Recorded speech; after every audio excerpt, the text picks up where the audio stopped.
Yeah, so welcome again. This time again, an online meetup, but organized locally in the Netherlands. So this meetup, this session is organized around the theme of the nerves. As you know, this is a scientific conference on the neurological information processing systems. And here the latest machine learning and AI research and papers are presented. And as this year's NERVS event was hosted remotely, local meetups are organized in order to connect with local and fellow AI researchers and people interested in that field. And as semi-technologies were selected by the NERVS boards to organize a meetup in the Netherlands. So I want to thank NERVS for that, for this opportunity. And yeah, for you, it's a nice opportunity to learn how machine learning is applied in industry and how researchers can actually benefit from an application of machine learning in industry. So this meetup will, this presentation will consist of 3 parts mainly. So first I will introduce how this machine learning application is applied in industry. The vector search engine, Weaviate mainly. And I will explain what vectorization is and how it is done and why it is done. And then how it enables semantic search and automatic classification. I will then briefly explain how Weaviate can also be used for research in academia next to the industry cases. And after that, we can have, we have time and room for questions. We can have an open discussion and meet each other maybe.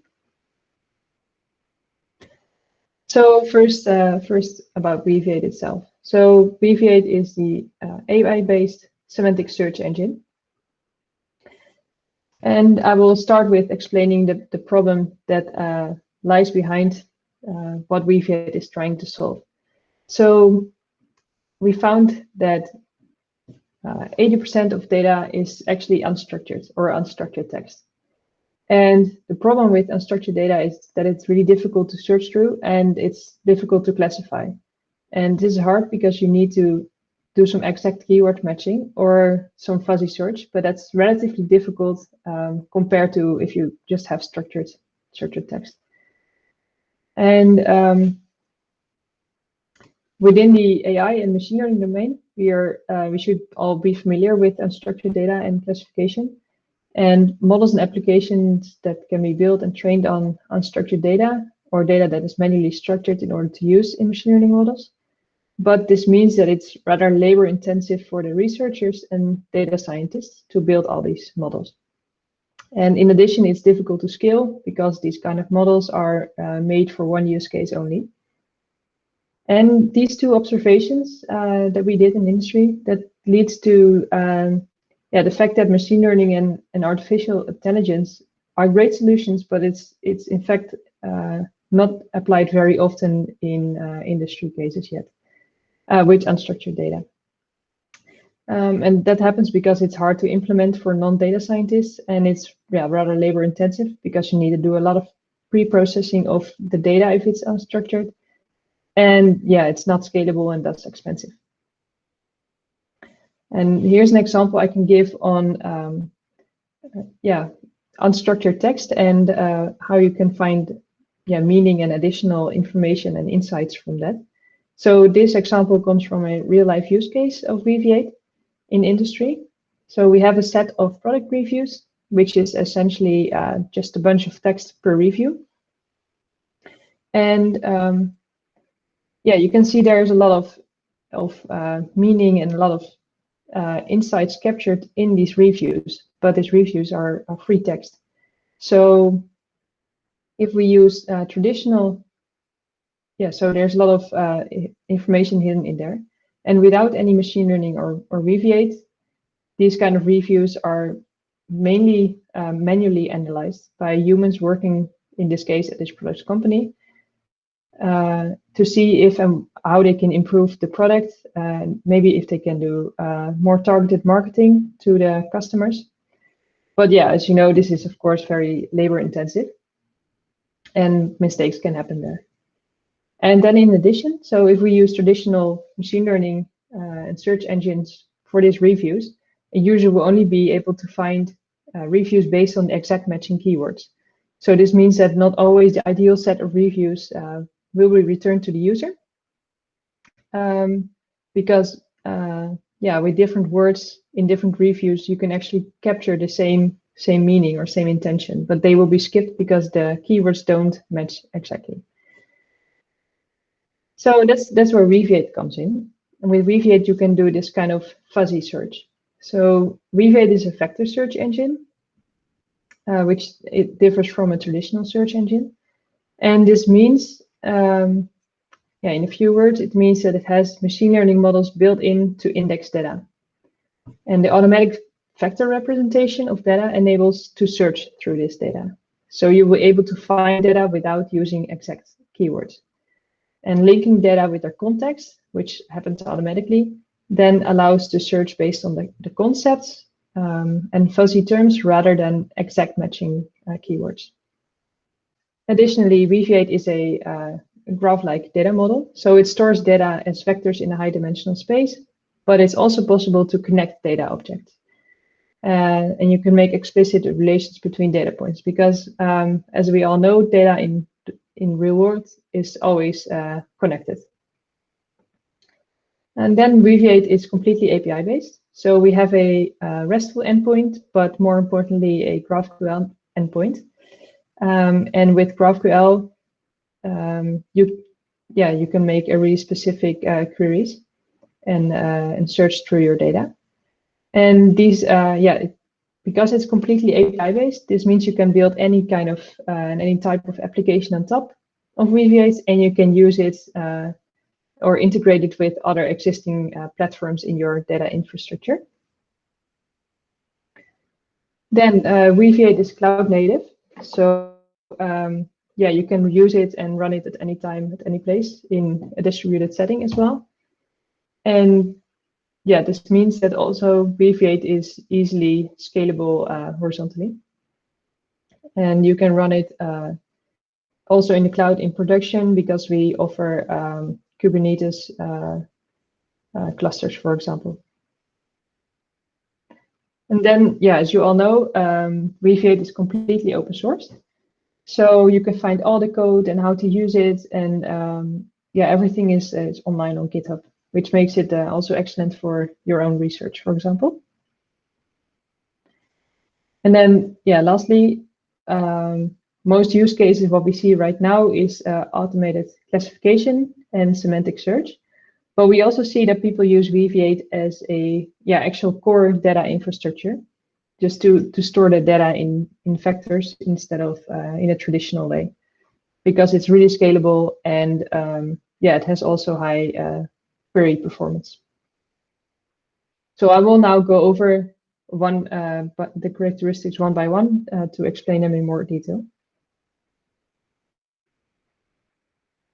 Yeah, so first about this built-in machine learning model and yeah, vectorization in general. So what is a vector search engine actually? So vector search is sometimes also called similarity search or neural search. And yeah, what can you do with this? So imagine you have a big pile of data, let's say 1 terabyte in this case, which can be from multiple sources and could be unstructured.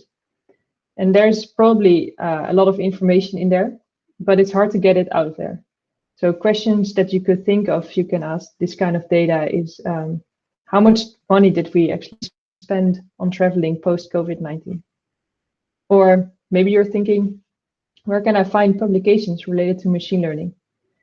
And you know, as a user of your own data, that the answer to these questions is somewhere in this database, but you don't know how to get it because there are several problems here. So first of all, the set of data. So 1 terabyte of data is really, really large. So how are you going to find the answers efficiently? So you can't just iterate through a terabyte of data, unless you're okay with response times of 15 seconds or so. But in industry cases, this is usually way too long. We want an answer right away.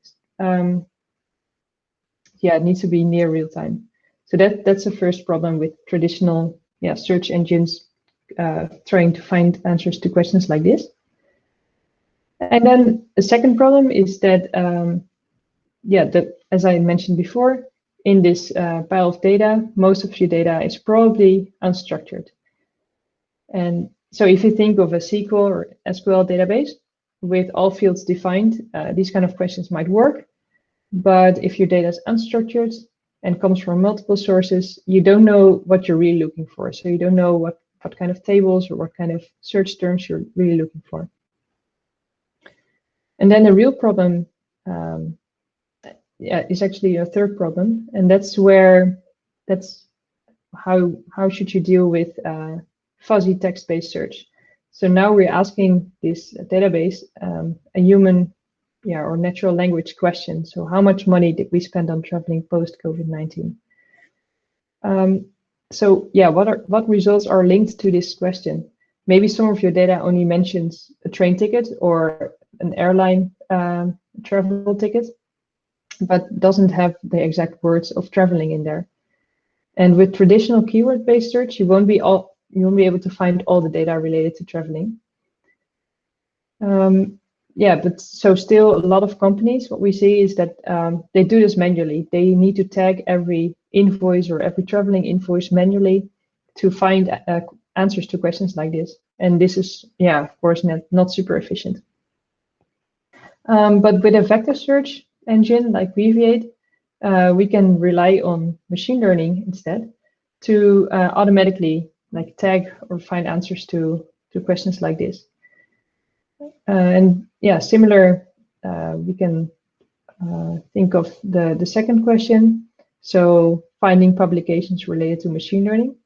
So if your publication literally mentions machine learning, it might be easy to find it.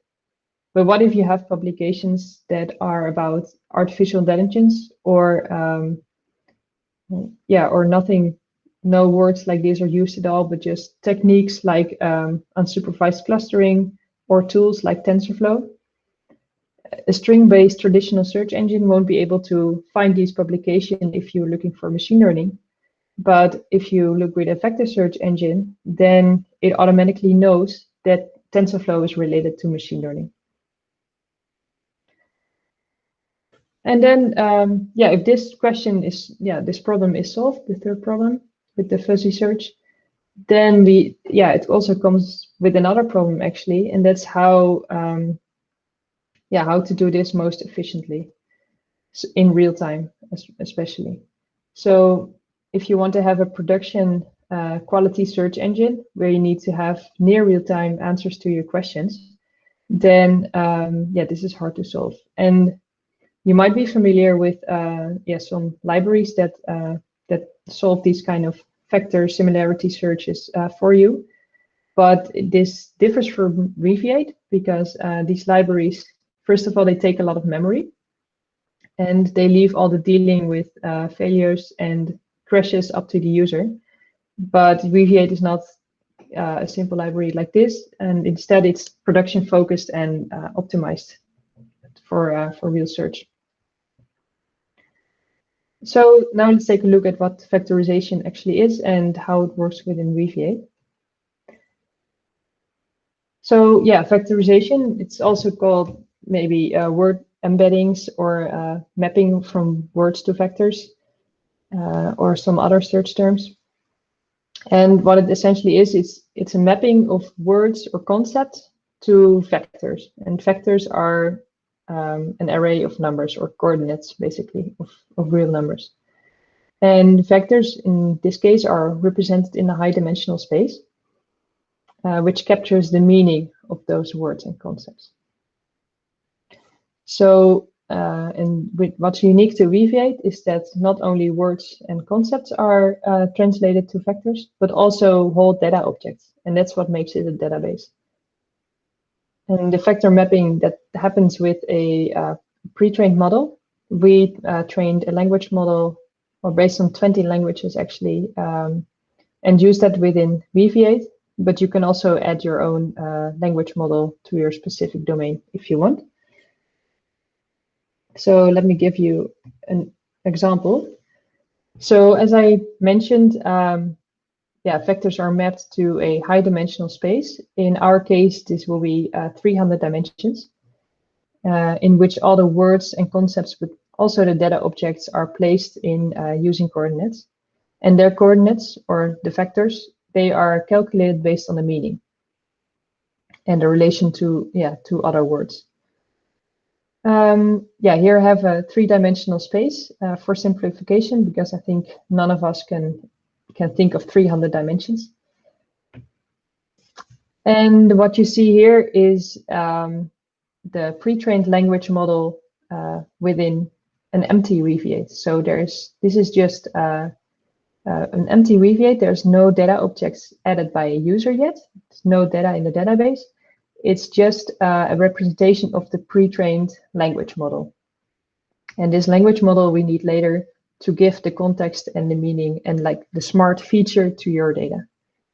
So here all the pink dots you can see as words and concepts from the pre-trained language model, which is, as I said, now available or almost available in 20 languages.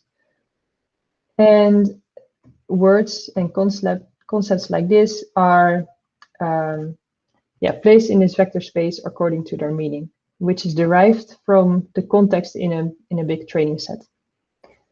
So, and the distances between those coordinates, you can think of of a difference in meaning, basically.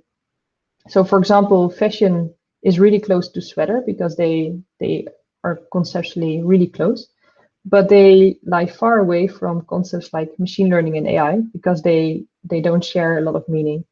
But machine learning and AI are in turn very close to each other.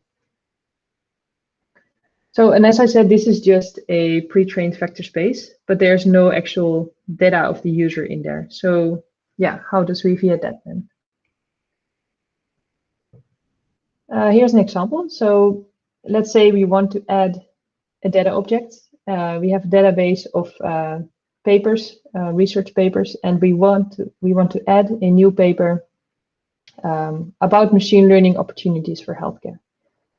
So if we want to store this data object, Weaviate takes on runtime all the words that are defined in your data object. So in here, we say we have a paper, we have a title, so machine learning opportunities for healthcare.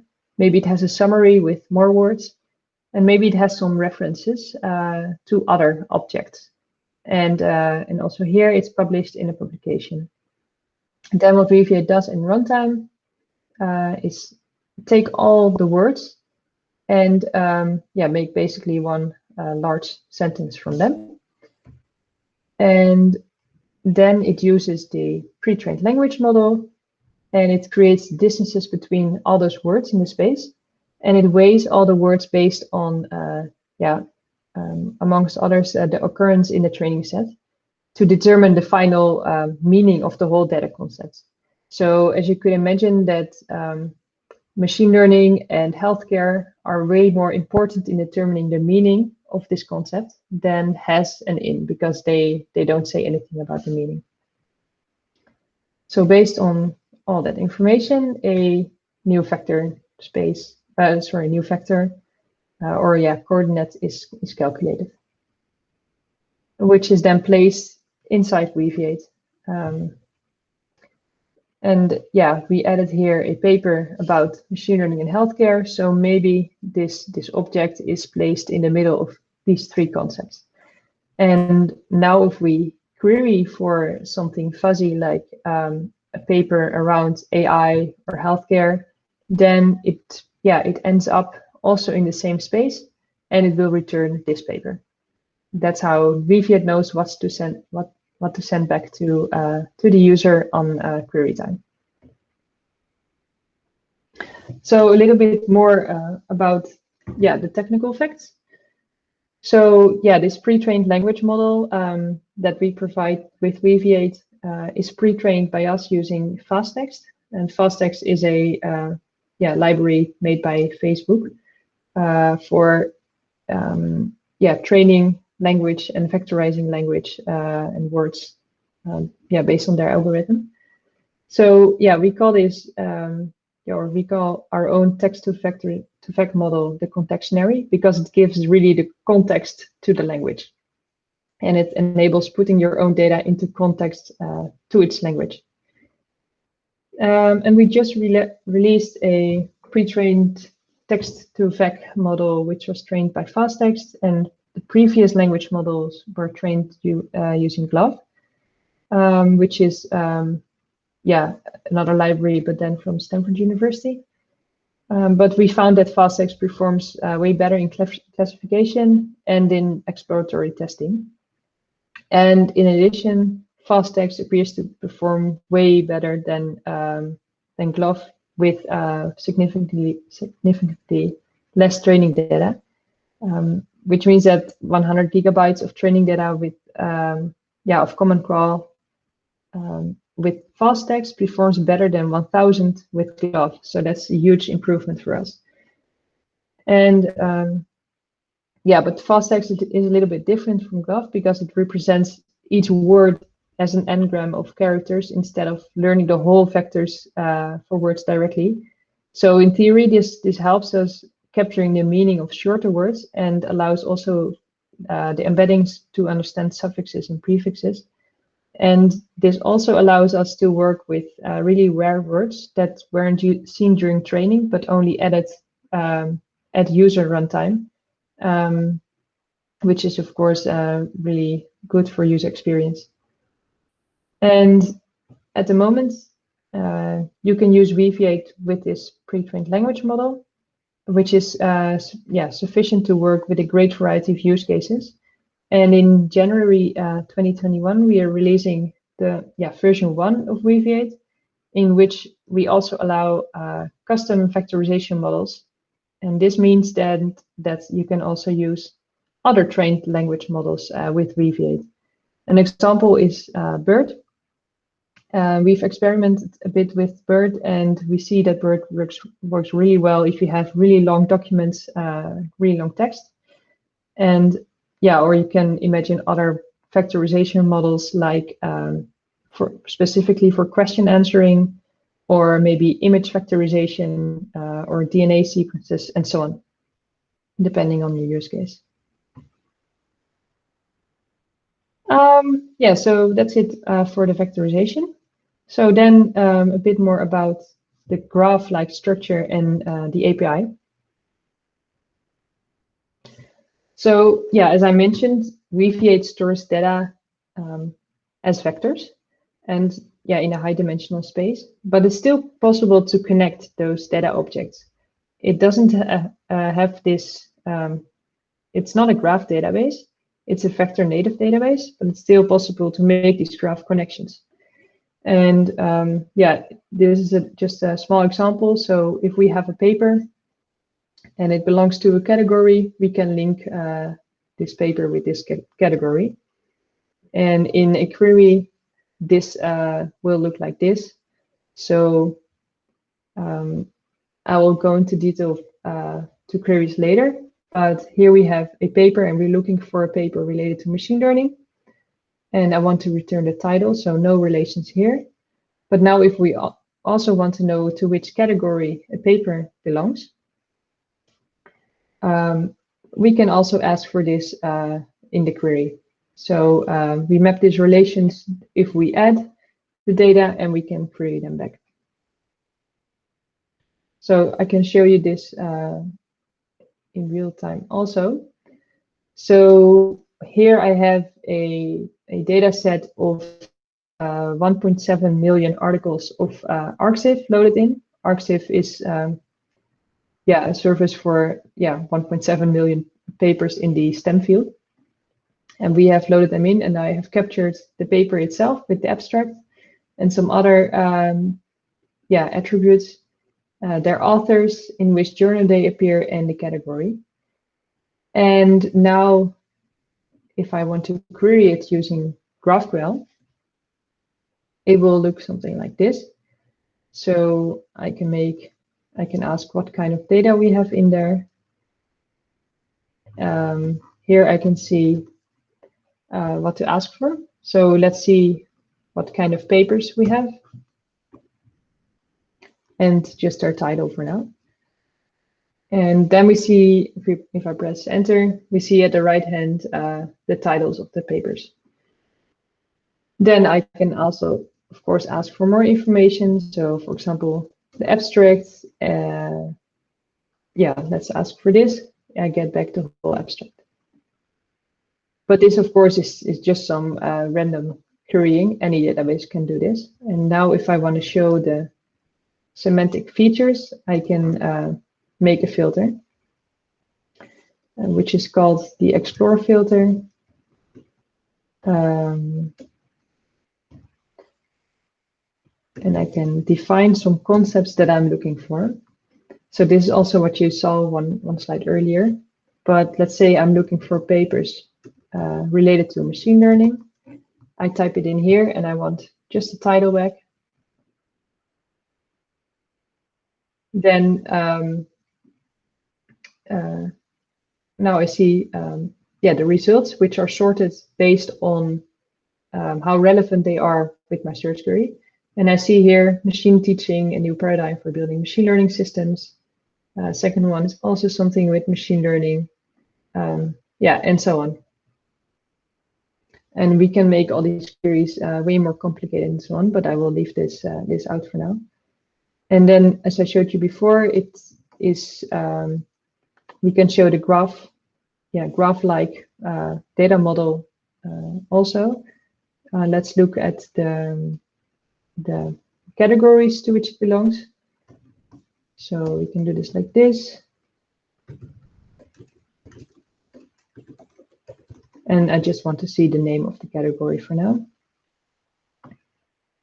So now I see the same results. So this is the same first paper about machine learning, and I see all the categories it belongs to.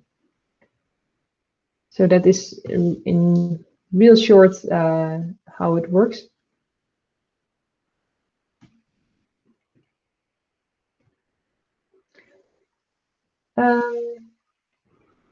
Then we have, as I said, it's cloud native, it's open source, so you can find all the code on GitHub, and it will always remain open source as well. And what we see mostly now is that it's used for automatic classification and semantic search. And we have now defined the most common use cases we see. So we have enterprise search, we have classifications in ERP systems. ERP systems are enterprise resource planning systems in which classifications are usually done manually at the moment, but this is not necessary if you use Weaviate. And then we are also investigating where you can help in cybersecurity, in biology with, for example, DNA sequences or protein sequences, for example, and more. And then, of course, there's great potential also for future use cases where we don't maybe rely only on text, but also on images or videos, and so on. Then a little bit about also the technical side, why Weaviate, and the benefits over alternatives. So earlier we answered the questions, why vectorization and why this is better than not vectorizing or traditional search engines. Well, the answer to this was that vectorization, based on the trained vectorization model like the contextionary, will automatically add context and meaning to your data, and which enables then the smart or semantic search and automatic classification. Now, as I said before, there are existing vectorization libraries available, also open source. So what's now then so unique about Weaviate? Pure vector similarity or nearest neighbor libraries are super great, and they can also have high performance.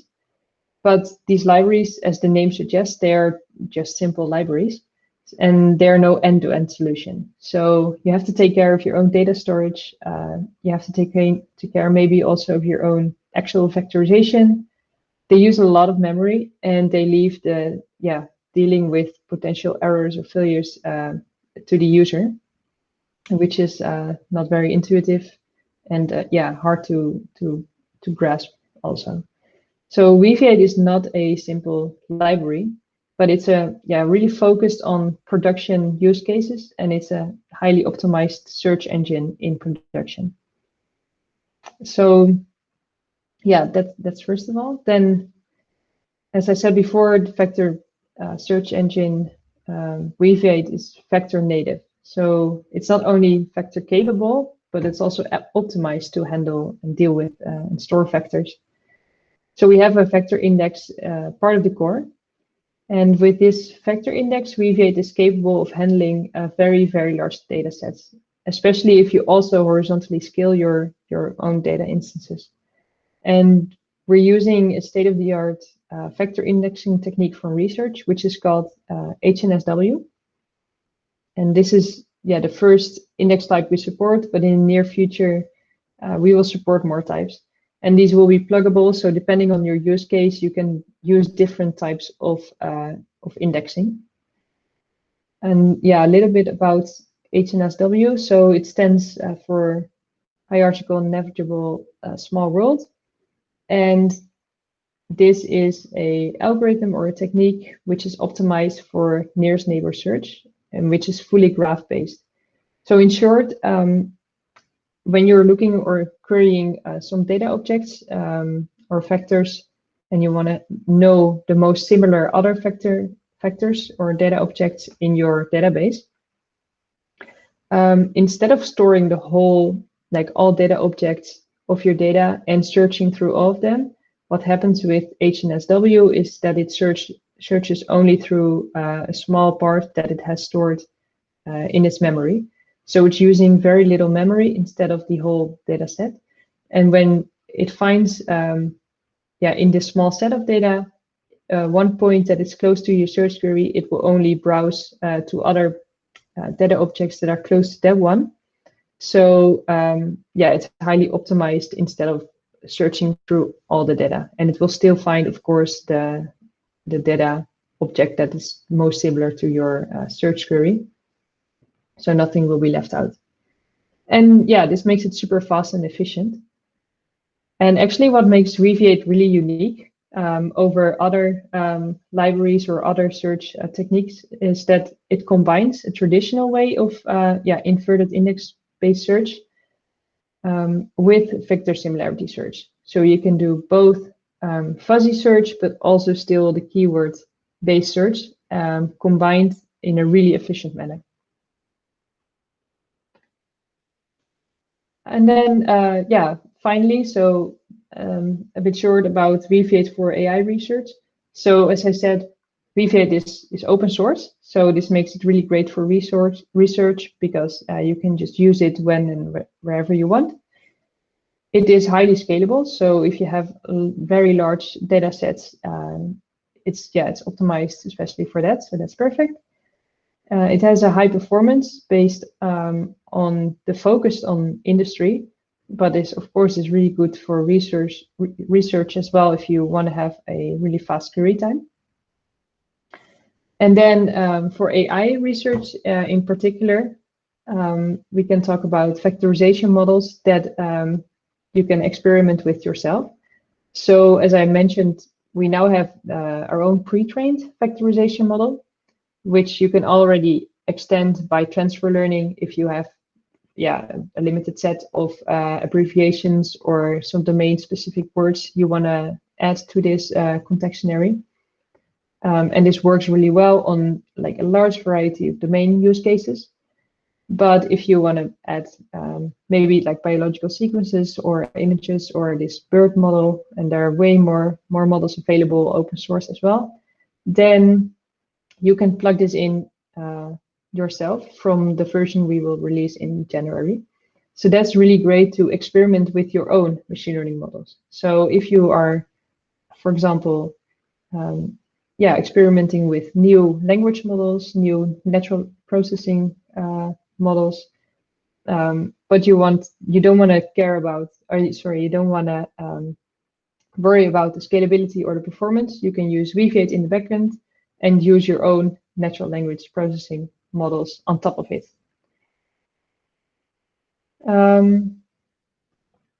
Yeah, that's the presentation that I wanted to share.